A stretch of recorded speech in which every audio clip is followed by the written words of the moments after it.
Not M3 content. Yeah, lately we've been doing a lot of trucks. Because we work at a truck shop. In today's video, we're gonna be lifting Eddie's Tacoma. Welcome back to Yev's Builds.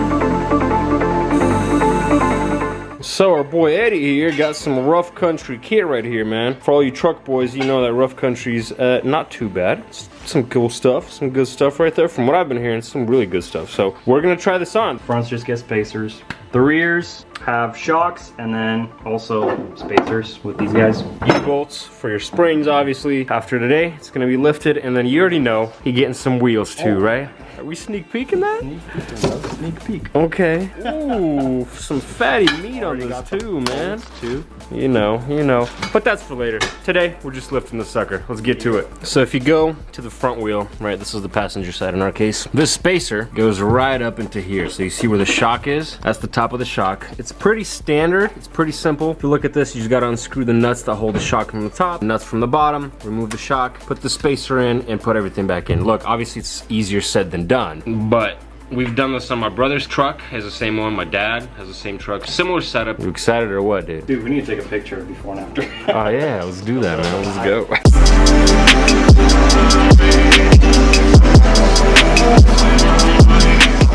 Oh, there you go. First and foremost, we're gonna have to disconnect a lot of things from here. For us to get to the front shock, we're gonna have to take off the upper control arm, the lower control arm, the steering rack. We're gonna have to disconnect. Pretty much the entire idea here is to drop this entire front knuckle assembly down. That way we could decompress the shock and remove it from the actual seating position. So first off, we decided to disconnect the knuckle right here. Take a 6mm hex and a 17mm open end wrench. That way you can hold this while somebody unscrews that for you, and you unscrew the nut. Nice.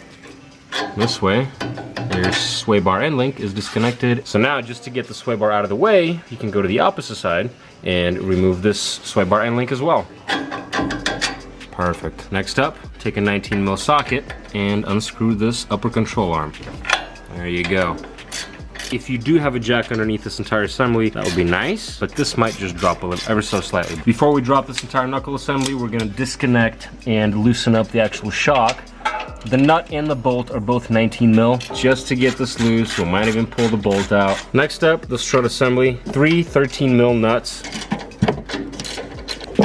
There you go. Don't cut your knuckles, dude. Brand new truck. Yeah, dude, everything comes screws so nicely. I'm not used to these.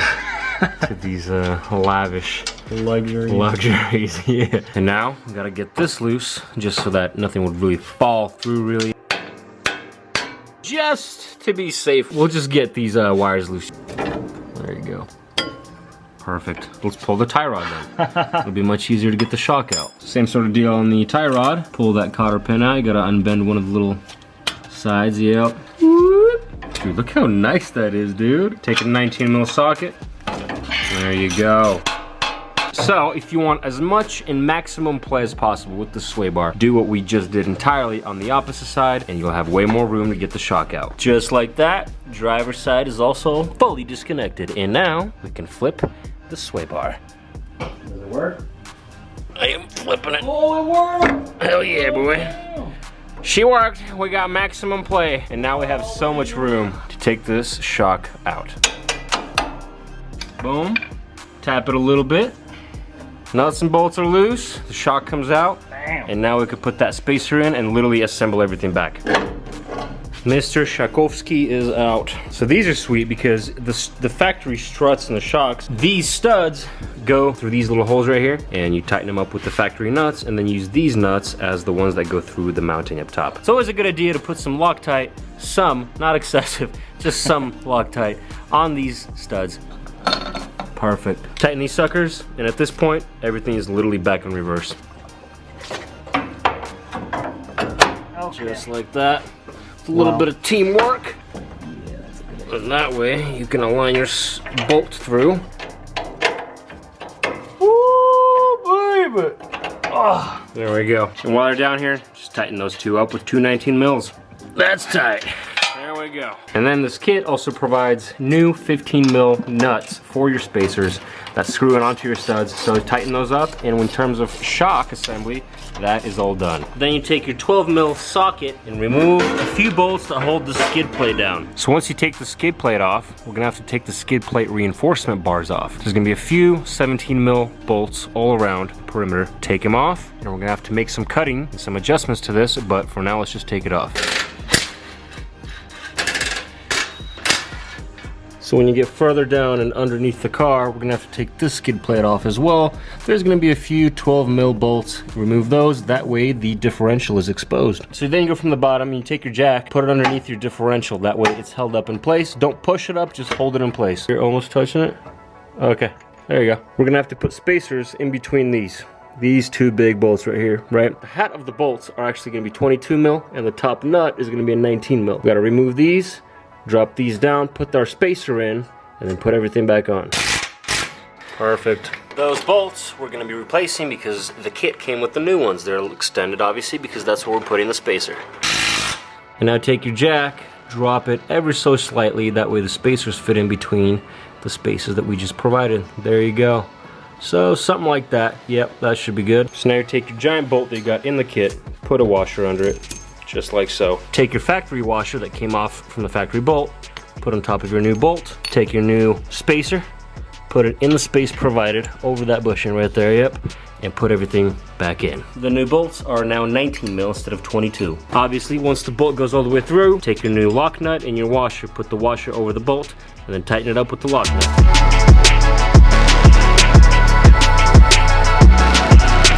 And now the metal bracket that we showed you earlier that we told you we're gonna have to cut. Check it out. Cut right here. Yep, just that little lip has to be cut off. An inch down, and then about 4 inches across.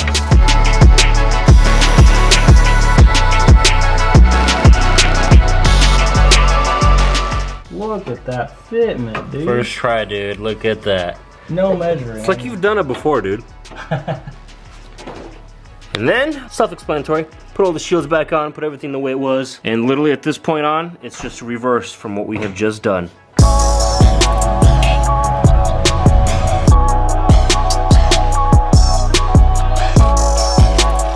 Before we proceed taking off and replacing shocks on either side, what you want to do is remove everything you need to do on both sides simultaneously. So remove shocks on both sides, disconnect the springs from both sides, and then we're going to be replacing. Springs in the rear are pretty simple. 4 19 mil nuts. Make sure you jack everything up, put some jack stands underneath the leaf springs, and then unbolt this thing. To unscrew the shock from the bottom, you're going to need a 17 mil open end wrench and a 17 mil socket, and unscrew the bottom just like that. Clamp down this little nipple right here on the top of the shock with a clamp like that, and you take a 14 mil open end wrench and you gotta unscrew it. If you don't clamp it down, this whole shock is gonna be spinning through and you're not gonna be able to unscrew the nut.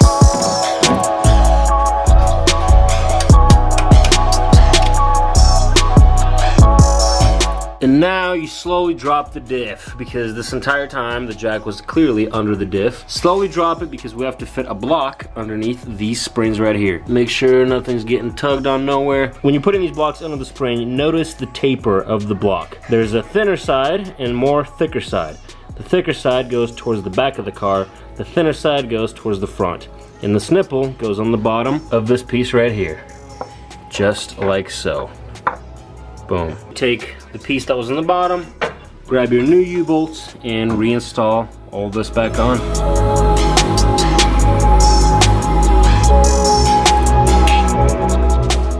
So when we're putting the new shocks on, for the bottom portion, we're using the factory bolt and nut. For the top, this comes with the kit. You take this curved washer like this, make sure the caving goes down, put it down on the shock stud, put this rubber grommet on the bottom of that, put your shock in, and then this piece is gonna go on top, facing on top of the shock like that, secured with this little nut. And that's pretty much it, dude. So when you're putting the shock on, start with the top.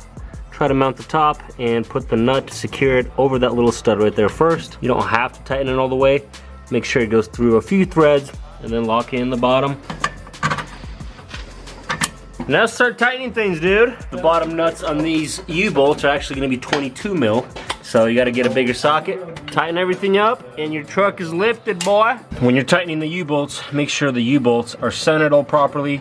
They're not off to any side any sort of way. And also make sure the top of the block, the bottom of the spring has a little nipple on it as well. It has to line up with the block also. So adjust your axle the way you need to, but make sure everything's aligned properly.